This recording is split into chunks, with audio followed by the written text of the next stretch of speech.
Hello guys, म चाहिँ यहाँनिर सामान लिन आइरहेको छु होइन। तर हावा त्यस्तो डेन्जर चल्दैछ नि, तपाईँलाई देखाउँछु नि ल।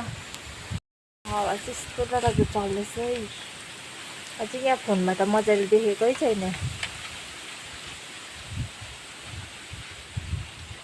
यस्तो हावा चलिरहेको छ।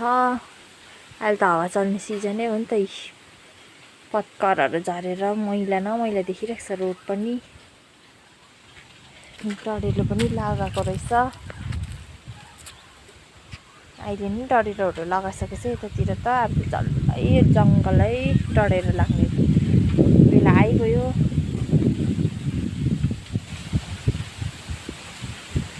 म चाहिँ यहाँ सामान लिएर आउँदैछु होइन।